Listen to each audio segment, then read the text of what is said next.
Gomez Studio Family présente Enseignement biblique.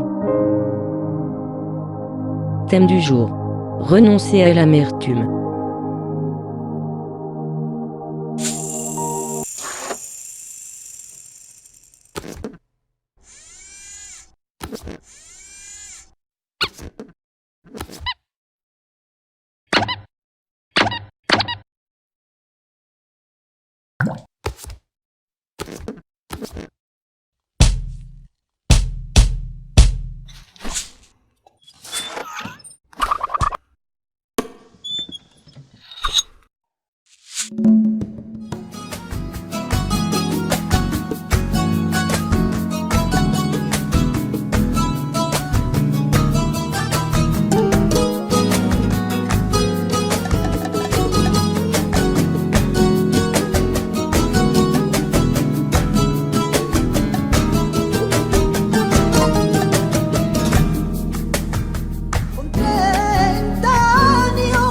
Gomez Studio Family présente Enseignement biblique avec le pasteur Thierry.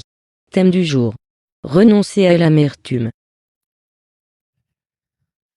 Bonsoir à tous, nous sommes très heureux de vous savoir nombreux derrière vos écrans et c'est pour nous vraiment une joie de pouvoir passer ce temps ensemble malgré le confinement. Nous savons que les salles de culte sont fermées, mais l'église n'est jamais fermée. Et soyez bénis ce soir, nous allons vivre un temps dans la présence du Seigneur et c'est une rencontre d'enseignement, mais elle sera un peu particulière cette fois-ci parce qu'on a fait le choix juste après ce temps d'enseignement de pouvoir prier ensemble, prendre un temps de prière pour notre pays. Parce que nous croyons que lorsque les fondements sont ébranlés, les justes ont leur part à faire. Soyez les bienvenus, soyez bénis derrière vos écrans et ce soir, vraiment, le Seigneur a mis dans mon cœur, je le crois, j'ai cette faiblesse de croire que dans ce temps de préparation, le Saint-Esprit a mis dans mon cœur un thème ô combien important pour nous et surtout dans les temps que nous traversons. Ça a été pour moi comme une conviction qu'on devait aborder ce thème. Malgré le temps qui m'est imparti, je n'aurai pas le temps d'aborder tous les aspects concernant ce thème, mais il me semble que dans le cœur de chacun de nous, que ce soit chrétien ou pas chrétien, nous nourrissons des sentiments au fond de nous. Nous avons parfois les sentiments de rejet, les sentiments d'abandon, les sentiments d'échec, toute forme de sentiments. Il y a toute forme de sentiments qui viennent comme se télescoper dans nos cœurs. Mais ce soir, vraiment, j'ai ressenti cette approbation du Saint-Esprit dans mon cœur pour nous interpeller l'Église, surtout par rapport au temps de prière qu'on va avoir tout à l'heure. Il me semble que nous devons aborder ce temps de prière avec beaucoup de sérieux, parce que les temps qu'on vit, les moments qu'on vit sont aussi importants.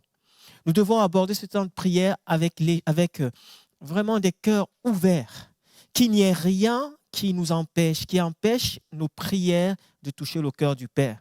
Et pour cela, vraiment, je sens dans mon cœur que nous, en tant qu'Église, nous devons prendre du temps maintenant pour que le Saint-Esprit, parce que vraiment on a besoin de la puissance du Saint-Esprit pour venir travailler dans nos cœurs, pour venir faire une œuvre dans nos cœurs, une œuvre de libération.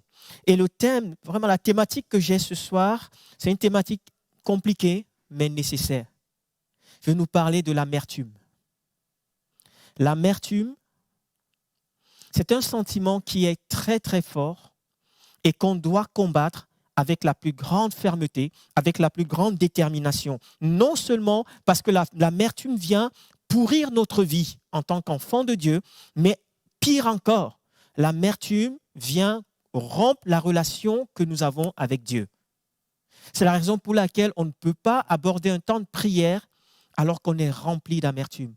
Nous avons vraiment besoin que le Saint-Esprit vienne faire une œuvre dans nos cœurs. J'aimerais qu'on prie ensemble avant d'aller plus loin. Seigneur, je veux vraiment te présenter ces moments. Tu vois combien l'ennemi est enragé. L'ennemi est déchaîné contre l'humanité, contre l'Église. Mais nous ne voulons pas regarder les choses avec le regard humain. Nous voulons croire, Seigneur, que tu es au contrôle de toutes choses. Nous voulons croire que toutes choses concourent pour le bien de ceux qui aiment l'Éternel et qui sont appelés selon son dessein. Nous voulons déclarer ce soir, alors que l'Église de Jésus-Christ est rassemblée, nous voulons déclarer ce soir que l'ennemi fait une œuvre qui le trompe. Et nous croyons que, Seigneur, ce soir, tu vas parler à nos cœurs, tu vas nous amener, tu vas nous aider à sortir de ces ornières dans lesquelles l'amertume nous tient. Vraiment que la gloire te revienne au nom puissant de Jésus-Christ. Amen. Alléluia.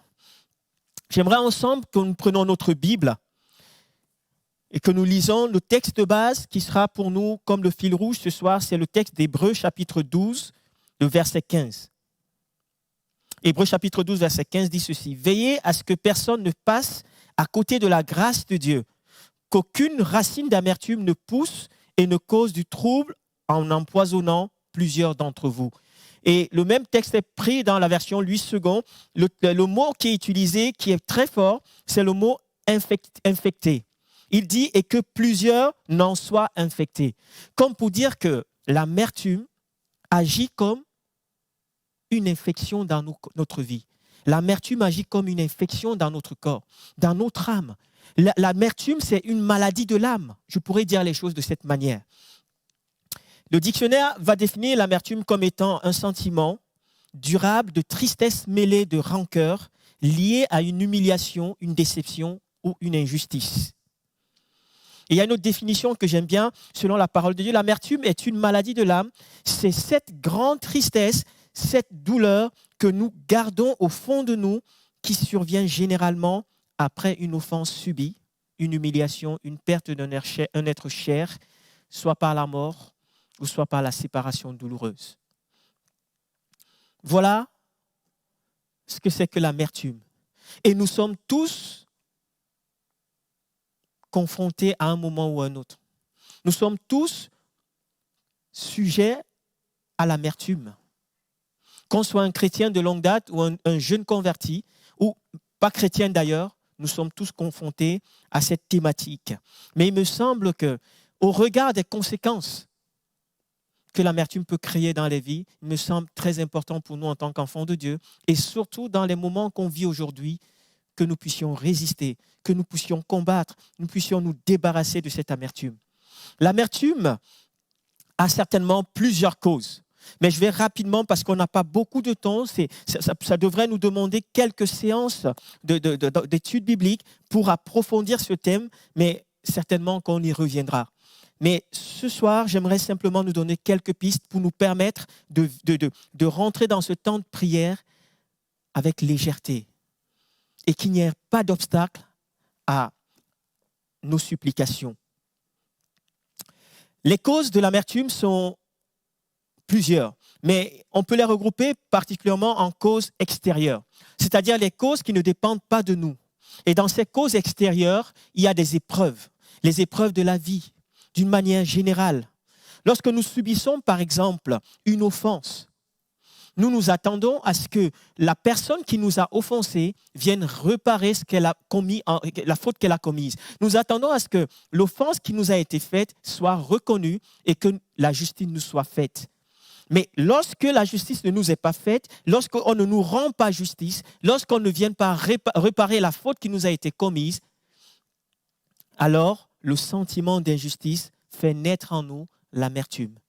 Donc c'est ce sentiment d'injustice, cette injustice qui vient parce qu'on a l'impression parfois que la réparation n'a pas été à la hauteur de l'offense qui nous a été faite. Il y a cette injustice qu'on vit.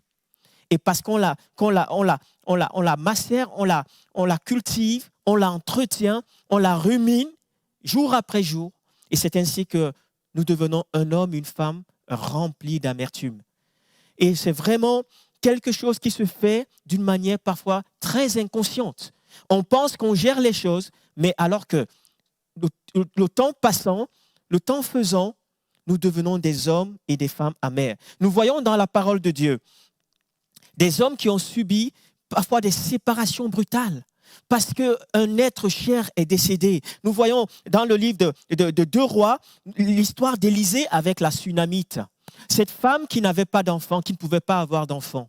Et voilà qu'Élisée vient lui dire, tu vas avoir un enfant à telle période de ta vie. Et la parole du prophète Élisée se réalise. Cette femme tombe enceinte et elle a un enfant. Elle s'attache à son enfant. L'enfant fait la joie de cette femme. Malheureusement, d'une manière brutale, cet enfant décède. Et la Bible dit que cette femme, son cœur était rempli d'amertume. Alors qu'elle a essayé de cacher, elle rencontrait des hommes sur le chemin. Et les hommes lui disaient, mais est-ce que tout va bien? Comment ça va? Et elle disait à tout le monde, tout va bien. Elle a réussi à cacher son amertume, même aux serviteurs d'Élisée Géasi. Mais lorsqu'elle était face à Élisée, Élisée a pu voir, ressentir l'amertume dans laquelle cette Sunamite était. C'est pareil pour Naomi. Naomi, ce beau prénom qui veut dire la douceur. Naomi, à cause de la séparation douloureuse, le décès de son mari, le décès de ses 2 enfants, de ses 2 fils, cette femme a connu une séparation brutale qui l'a plongée dans l'amertume. Et on va voir dans le livre de Ruth, chapitre 1, au verset 20, et cette femme va dire, ne m'appelez plus Naomi, mais appelez-moi Mara. Mara qui veut dire amertume. Et combien d'entre nous avons vécu des choses difficiles comme ça? Nous avons vécu des situations, des épreuves dans notre vie, des échecs. Nous avons vécu parfois peut-être dans la dimension, dans la sphère du couple. Nous avons vécu un divorce.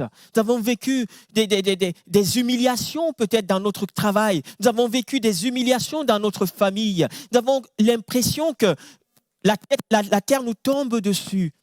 Et cela crée en nous un sentiment d'injustice.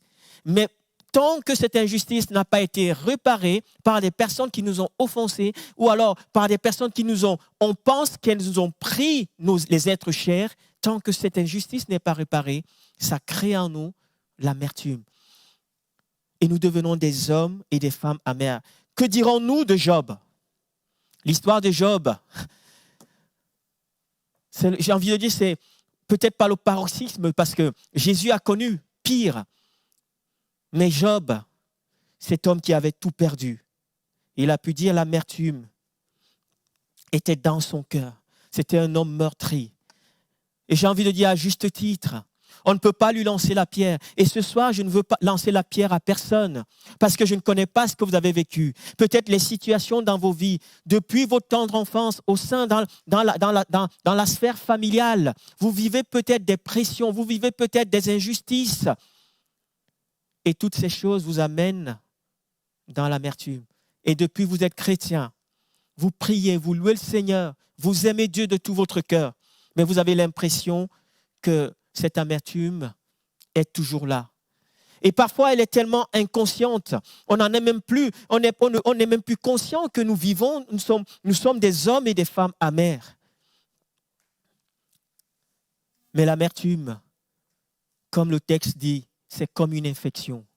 Et comme toute infection, lorsqu'elle n'est pas soignée, aussi longtemps qu'elle ne sera pas soignée, elle va pourrir, elle va détruire notre vie. Elle va détruire notre vie en profondeur. Il suffira d'une étincelle pour que les choses se réveillent. L'amertume va se cacher dans les recoins profonds de notre cœur. Et on aura l'impression que la vie, tout va bien. Mais il suffit d'une étincelle. Il suffit d'une parole. Il suffit d'un événement qui vient nous rappeler la situation qu'on a vécue pour que nous devenions des hommes et des femmes amers. Oui, ces sources peuvent être extérieures, c'est vrai. Et on est parfois impuissant. Mais j'aime beaucoup ce proverbe chinois qui dit ceci.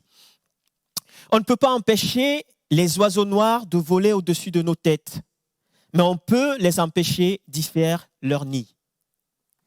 On ne peut pas empêcher les oiseaux noirs de voler au-dessus de nos têtes, mais on peut les empêcher d'y faire leur nid.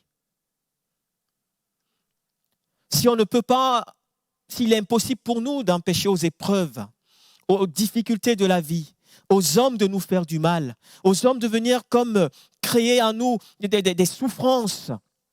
On peut leur empêcher le fruit de leur offense de venir détruire notre vie. Et on le verra plus tard. S'il y a des causes extérieures, mais il y a aussi des causes intérieures, des causes dont les responsabilités sont personnelles.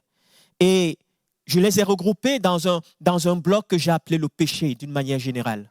Le péché est l'une des causes qui amène un enfant de Dieu dans l'amertume.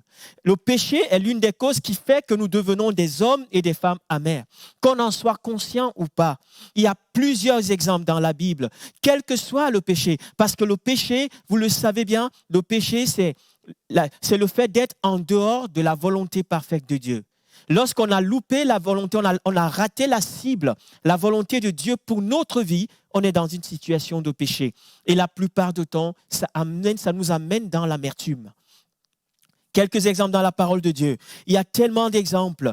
Et je vais simplement prendre quelques-uns. Nous voyons dans Luc chapitre 22, verset 62, nous voyons la vie de Pierre. Cet homme qui a marché avec Jésus. Cet homme qui a vu les miracles de Jésus. Cet homme qui a dit, je te suivrai partout où tu iras. Mais lorsque Jésus était mené à Golgotha, et les hommes ont reconnu Pierre, et on dit certainement tu étais avec cet homme. Et voilà que le Pierre, tout fougueux, cet homme qui était prompt à exprimer son amour, son attachement à Jésus, a menti. Pierre a péché. Et le mensonge de Pierre, la Bible dit que lorsqu'il est revenu à lui-même, lorsqu'il a pris conscience de son péché, Pierre a pleuré amèrement. Cet homme était dans l'amertume parce qu'il venait de se rendre compte qu'il a menti pour sauver sa vie. Il a menti pour sauver sa vie. Combien de fois nous trouvons dans la situation de Pierre ou dans d'autres situations d'ailleurs. Mais le péché sous toutes ses formes. La désobéissance du peuple de Dieu a conduit le peuple dans l'amertume. Nous pouvons le voir dans le livre de Lamentations, chapitre 1, au verset 4. La Bible dit ceci. Les chemins de Sion sont dans le deuil, car on ne va plus aux fêtes. Toutes ses portes sont désertes. Ses sacrificateurs gémissent. Ses vierges sont affligées. Et elle est remplie d'amertume. Je vais relire ce texte. Les chemins de Sion sont dans le deuil, car on ne va plus aux fêtes. Toutes les portes sont désertes. Ses sacrificateurs gémissent. Ses vierges sont affligées. Et elle est remplie d'amertume. Parce que le peuple était dans la désobéissance. Mon frère, ma soeur, chaque fois qu'on est dans la désobéissance et qu'on s'y complaît et qu'on entretienne cette mentalité, cette vie de désobéissance, elle ouvre les portes à l'amertume dans nos cœurs. Parce que chaque fois que le Saint-Esprit vient, comme nous reprendre, comme nous interpeller, nous convaincre que nous sommes dans le péché, parfois nos cœurs sont comme contrés. On est dans l'amertume.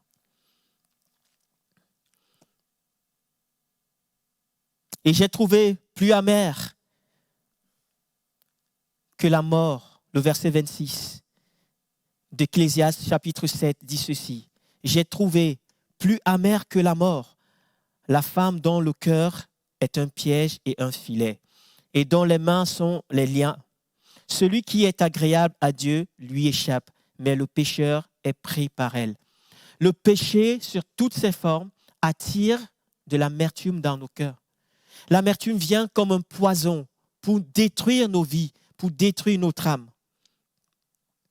Salomon voulait nous dire simplement que tout ce qu'on peut faire, vivre avec une femme en dehors du cadre du mariage, vivre des relations intimes qu'on peut avoir avec une femme, des relations sexuelles qu'on peut avoir avec une femme en dehors du mariage. Toutes ces choses attirent l'amertume dans nos cœurs. En d'autres termes, le péché sous toutes ses formes, c'est une porte d'entrée pour l'amertume. En tant qu'enfants de Dieu, nous devons veiller à cela. Nous devons veiller à ne pas vivre, à ne pas entretenir quelque péché que ce soit, parce que ça nous amène dans la culpabilité, ça nous amène dans la condamnation. Et quand on vit dans la culpabilité, on cherche parfois un bouc émissaire. Et alors qu'on cherche ce bouc émissaire, on le trouve parfois chez les frères. Et malheureusement, parfois on trouve le bouc émissaire dans Dieu. Et on dit, si je suis dans cette situation de péché, c'est à cause de Dieu. Veillons, prions, afin de ne pas tomber dans cette tentation. Je vais aller rapidement dans les conséquences de l'amertume. Elles sont nombreuses. Comme je vous l'ai dit, c'est un sujet qu'il va falloir qu'on revienne dessus parce que combien il détruit l'Église, combien il détruit les enfants de Dieu et empêche l'Église de rentrer dans les projets que Dieu a préparés.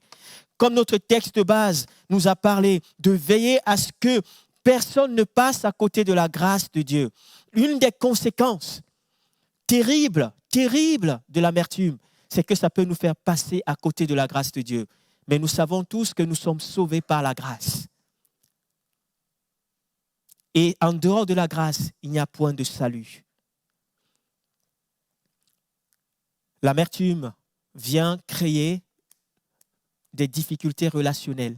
Et premièrement, des difficultés relationnelles avec notre Dieu. L'amertume brouille nos relations avec Dieu. Cette Naomi, cette femme qui avait perdu son mari, Elimelech, qui avait perdu ses 2 enfants, on voit bien que le premier bouc émissaire qu'elle a trouvé, c'est Dieu. Elle va dire ceci, « Le Tout-Puissant m'a rempli d'amertume et m'a affligé. »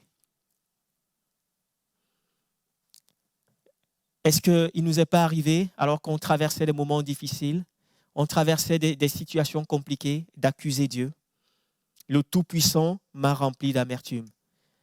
Et alors qu'on est dans cette dimension d'amertume, on n'ose même plus aller dans la présence de Dieu. On n'ose plus se rapprocher de notre Dieu. C'est pour cela que l'amertume, l'une des conséquences les plus terribles de l'amertume, c'est que ça nous sépare de Dieu.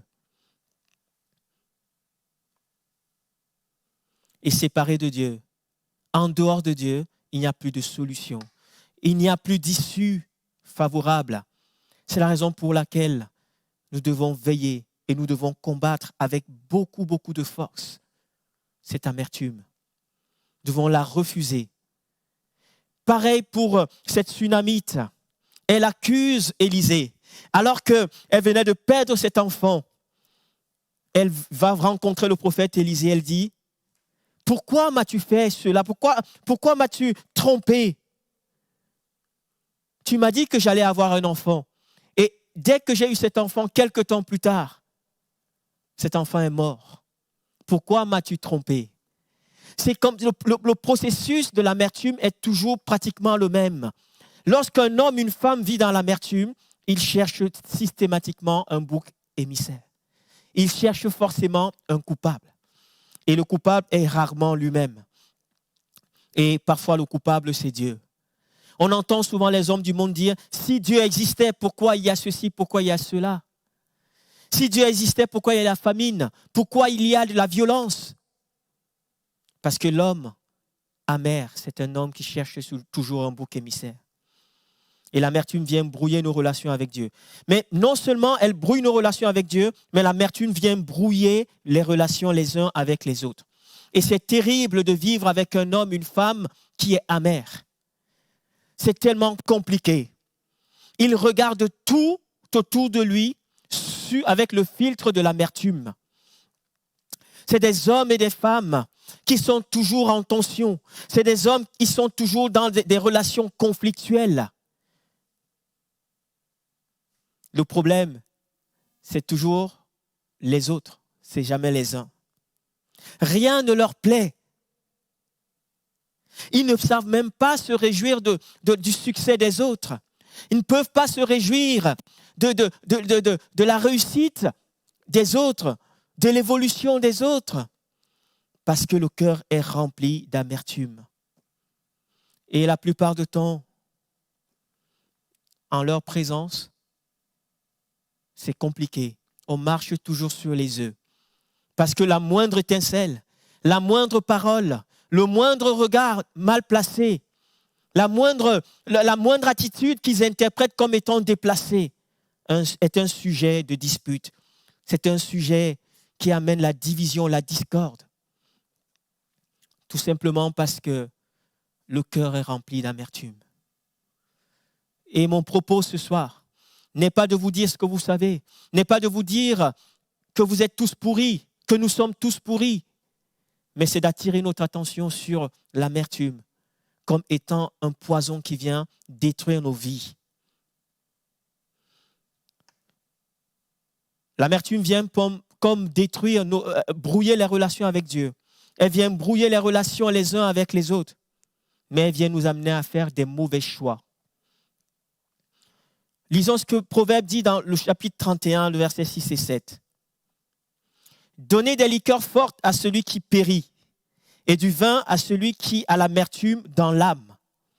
Qu'il boive et oublie sa pauvreté et qu'il ne se souvienne plus de ses peines. Mais vous savez, ce genre de solution, c'est les solutions d'un homme, d'une femme qui est rempli d'amertume. Il pense qu'il va pouvoir noyer ses soucis dans l'alcoolisme ou dans d'autres drogues. Parfois même, c'est beaucoup plus subtil que cela. Un homme, une femme qui est rempli d'amertume, parfois pense qu'en se retirant, en se mettant à l'écart, ça va régler son problème. Tout cela, c'est l'amertume qui est mauvaise conseillère. Elle est mauvaise conseillère parce qu'elle nous amène à faire des mauvais choix. Mais nous savons, bien entendu, que notre Dieu est capable de changer le mal en bien. Dieu seul est capable de changer le mal en bien.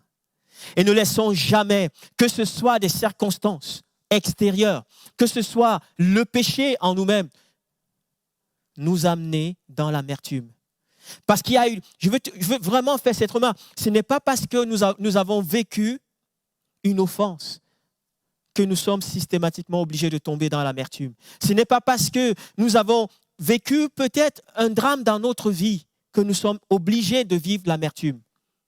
Mais en même temps, en tant qu'enfant, en tant qu'être humain, en tant qu'enfant de Dieu, nous avons le droit de vivre, de souffrir, de traverser des moments difficiles. Nous avons le droit, et il faut l'accepter, il faut l'assumer. Nous avons le droit de dire qu'on ne va pas bien. Et ce n'est pas parce qu'on reconnaît qu'on ne va pas bien qu'on est dans l'amertume. L'amertume, c'est autre chose encore. C'est autre chose. Vivre un deuil, vivre une séparation, vivre la douleur que une séparation peut créer en nous, c'est tout à fait normal. Et c'est juste de reconnaître qu'on a été blessé. C'est juste de reconnaître qu'on a été offensé et de l'exprimer. C'est juste, c'est le début de la guérison, de reconnaître notre offense. Mais là où nous devons faire attention en tant qu'enfants de Dieu, c'est de ne pas entretenir le désir de réparation. Dès qu'on commence à désirer, dès qu'on commence à poursuivre le désir de réparation, on court le risque de vivre l'injustice. Et lorsqu'on vit l'injustice, on ouvre la porte à l'amertume dans nos cœurs. Vraiment, en tant qu'enfants de Dieu, nous sommes soumis aux mêmes pressions que les hommes du monde et même dans l'église de Jésus-Christ. Et Jonathan nous en parlait, si nous cherchons une église dans laquelle tout est aseptisé, où tout le monde, ce sont des anges qui ont remplacé des humains, nous serons rapidement déçus. Et ce n'est pas le plan de Dieu. Dieu a permis que nous soyons des hommes avec des émotions, avec des caractères qui sont en cours pour que nous puissions nous frotter les uns les autres et qu'au travers de ce temps de communion, que nous puissions avancer ensemble. Dieu est bon parce que l'amertume n'est pas une fatalité. Alléluia. L'amertume n'est pas une fatalité et Dieu guérit l'amertume. Dieu ôte l'amertume des cœurs. Vous savez, j'aime beaucoup l'histoire de Joseph. Joseph, c'est un homme dans la parole de Dieu, un type de Christ. Quand vous lisez dans le livre de la Genèse, à partir du chapitre 31 jusqu'au chapitre 50, vous allez voir l'histoire de cet homme. Cet homme qui a souffert au sein même de sa propre famille. Joseph a été rejeté. Joseph a été méprisé. Joseph a été vendu comme un esclave. par ses propres frères. Et ce n'est qu'au chapitre 50, à la fin de l'histoire de Joseph, il a pu dire à ses frères, ne craignez rien. Alors que ses frères étaient rongés par la culpabilité, alors qu'ils étaient pétrifiés par le mal qu'ils avaient fait à leurs frères. À aucun moment, la Bible nous dit que Joseph était dans l'amertume. Mais c'est un homme qui a souffert. C'est un homme qui a souffert fortement dans sa chair, dans son âme. Il a souffert. Mais Joseph n'est pas tombé dans l'amertume. Et il a pu dire, le mal que vous avez projeté de me faire, Dieu l'a changé en bien. Et c'est ce que Dieu seul est capable de faire. Éphésiens chapitre 4, verset 31 dit ceci, que toute amertume, toute animosité, toute colère, toute clameur, toute calomnie et toute espèce de méchanceté disparaissent du milieu de vous. Alléluia. Mon frère, ma soeur, peut-être que tu es là, tu regardes cette vidéo et tu te dis, mais moi, je ne suis pas concerné. Place-toi devant le Seigneur et fais cette prière de David. Sonde-moi, ô Dieu. Sonde-moi, ô Dieu. Regarde si je suis sur une mauvaise voie et conduis-moi sur la voie de l'éternité. Parce que parfois, l'amertume est tellement sournoise et on ne s'en rend même plus compte. Mais Dieu veut te libérer de cela. Pour cela, le point de départ, c'est le pardon. C'est le pardon. Rien ne peut se faire dans le domaine de la libération contre l'amertume sans passer par le pardon. Nous devons commencer par pardonner à ceux qui nous ont offensés. Décider de pardonner. Bien évidemment, accepter tout le processus du pardon. Le temps qu'il va falloir. Mais le point de départ, c'est de décider de pardonner. Parce que si on ne décide pas de pardonner, c'est comme un homme qui est assis devant un bon plat, mais qui prend volontairement du poison et qui asperge dans son assiette et qui mange. Un homme, une femme qui décide volontairement de ne pas pardonner, c'est un homme qui décide de prendre un flacon de poison, le boire en espérant que ça lui fera du bien. Le non-pardon, c'est une prison dorée. Nous devons pardonner. Pardonner à ceux qui nous ont offensés. C'est ce que la parole de Dieu déclare. Mais non seulement pardonner à ceux qui nous ont offensés, parfois il arrive que nous ne nous pardonnons pas à nous-mêmes. Et c'est essentiel. Si Dieu nous a pardonnés, à plus forte raison, nous devons nous pardonner à nous-mêmes. Parfois nous sommes tellement durs avec nous-mêmes. Si quelqu'un refuse de pardonner à lui-même, qui pourrait lui pardonner? Et je crois vraiment que nous devons accepter de pardonner. Et si on n'accepte pas de pardonner, c'est parce que peut-être on a besoin encore de comprendre que nous-mêmes, nous avons été pardonnés. Nous avons été pardonnés. Et notre pardon, le pardon que Christ nous a donné, lui a coûté sa propre vie. Le point de départ, c'est le pardon. Si tu décides ce soir de pardonner aux hommes qui t'ont offensé, c'est le point de départ pour la libération contre l'amertume. Le deuxième point qui me semble essentiel, c'est de décider de se débarrasser de l'amertume. 1 Pierre chapitre 5, verset 7 dit ceci. Déchargez-vous sur lui de tous vos soucis, car il prend soin de vous. Alléluia. Déchargez-vous. Il dit, venez à moi, vous tous qui êtes fatigués et chargés, je vous donnerai le repos.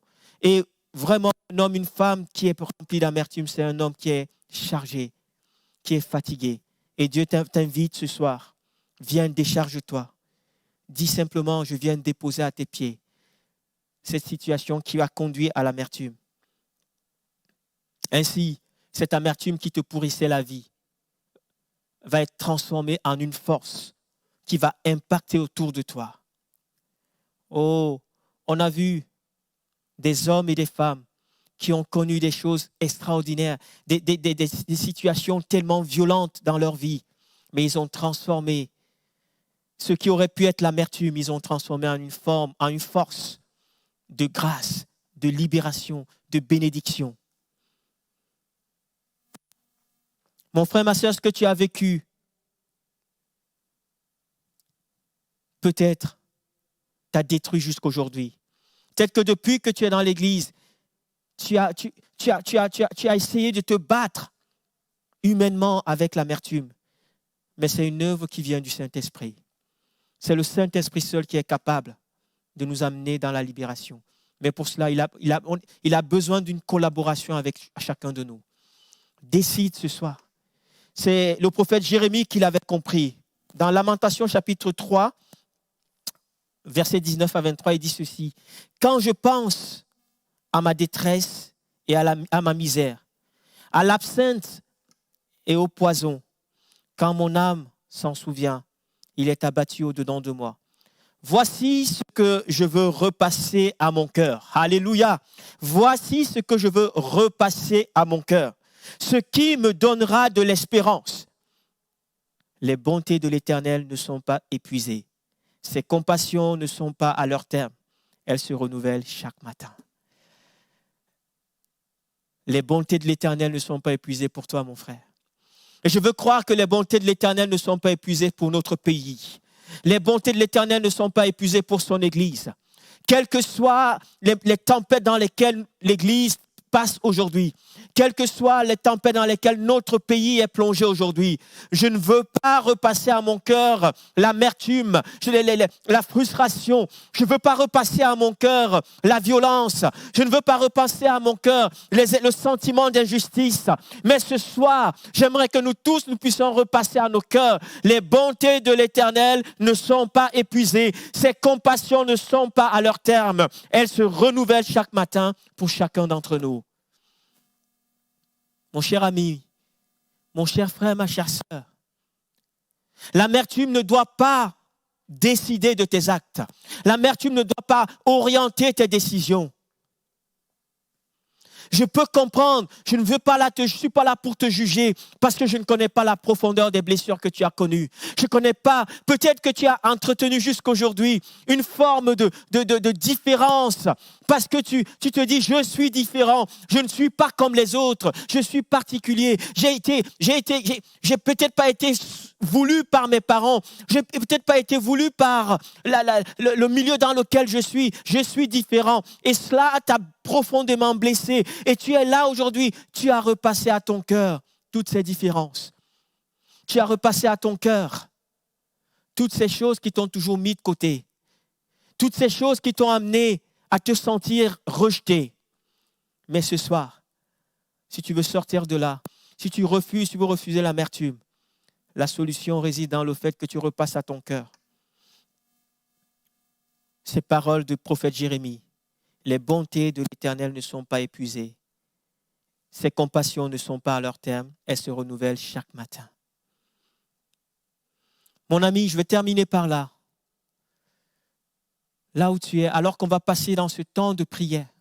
S'il y avait des choses dans ton cœur que le Saint-Esprit est en train de te révéler maintenant et qui ont été à l'origine de l'amertume en toi, qui ont fait de toi un homme, une femme amère, alors que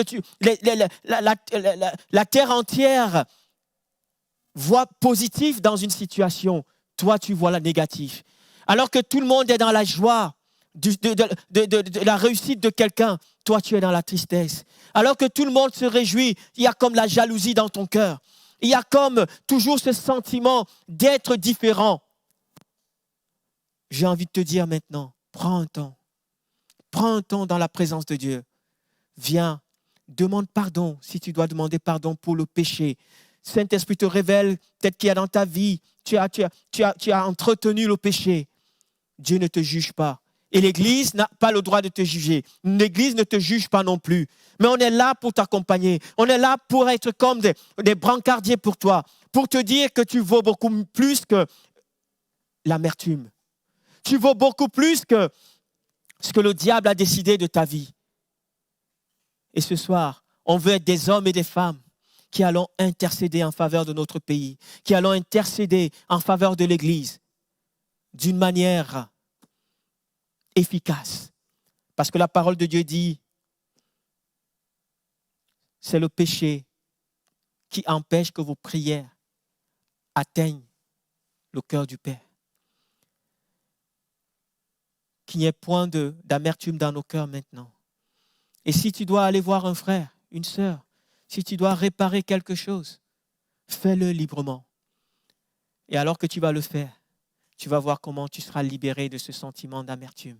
Tu seras libéré. Parce que l'amertume, non seulement c'est une maladie de l'âme, mais c'est une maladie de l'âme qui affecte le corps. Plusieurs sont malades dans leur corps, ont des problèmes de dos, des problèmes de décalcification. Parfois, c'est parce qu'il y a de l'amertume dans les vies, dans les cœurs. Je ne suis pas en train de dire que tout problème de maladie physique vient de l'amertume. Ce n'est pas mon propos. Mais je crois que plusieurs traînent des maladies aujourd'hui dans leur corps parce qu'il y a un problème de non-pardon. Ils ont cultivé, consciemment ou inconsciemment, ils ont cultivé ce sentiment d'injustice. Et ils attendent qu'on répare. Mais je vais terminer avec ce texte qui nous mettra vraiment tous à un même niveau. C'est le texte d'Ésaïe chapitre 53. L'exemple, le modèle parfait, celui de Jésus. Celui qui n'a jamais voulu qu'on répare. Celui qui n'a jamais insisté qu'on répare. J'aimerais qu'on le lise ensemble. Et on va s'arrêter là, avant de prendre ce temps de prière. Ésaïe chapitre 53, à partir du verset 6, dit ceci. « Nous étions tous errants, pareils à des brebis. Chacun de nous allait par son propre chemin. L'Éternel a fait retomber sur lui, on parle de Jésus, les fautes de nous tous. On l'a frappé, il s'est humilié. Il n'a pas dit un mot, semblable à un agneau mené à l'abattoir, tout comme la brebis muette devant ceux qui l'attendent. Il n'a pas dit un mot. Il a été arraché à la vie par la contrainte, suite à un jugement. Et qui parmi les gens de sa génération s'est soucié de son sort? Lorsqu'on l'a retranché du pays des vivants, il a été frappé à mort à cause des péchés que mon peuple a commis. On a mis son tombeau parmi les criminels et son sépulcre parmi les riches, alors qu'il n'avait pas commis d'acte de violence et que jamais ses lèvres n'avaient prononcé de mensonge. On va prier ensemble pour que les sentiments qui étaient en Jésus-Christ nous soient partagés et que dans nos cœurs, qu'on ne laisse plus, qu'on n'entretienne plus ces sentiments, cette amertume, qu'on en soit libéré, qu'on décide d'aller déposer au pied à la croix de Jésus-Christ et qu'on en soit totalement libéré. Seigneur, merci pour ta parole. Merci parce que tu es Dieu. Nous venons humblement, Seigneur, nous tous ici, te demander pardon pour toutes les fois où nous avons été à l'origine de l'amertume dans les cœurs. Nous avons été source d'injustice. Te demandons pardon. Seigneur, je te prie aussi, Seigneur, de nous donner l'humilité de venir à la croix, de venir déposer toute amertume, sans rechercher la justice humaine, mais de nous attacher à la tienne. Merci Seigneur parce que tu es Dieu. Merci Seigneur parce que tu viens libérer des hommes et des femmes qui sont prisonniers de l'amertume maintenant. Je te prie par la puissance de ton esprit que le fruit de l'esprit se manifeste maintenant dans les vies et que l'amertume dégage maintenant des cœurs. Au nom de Jésus-Christ. Amen. Amen. Soyez bénis et à tout de suite sur Zoom.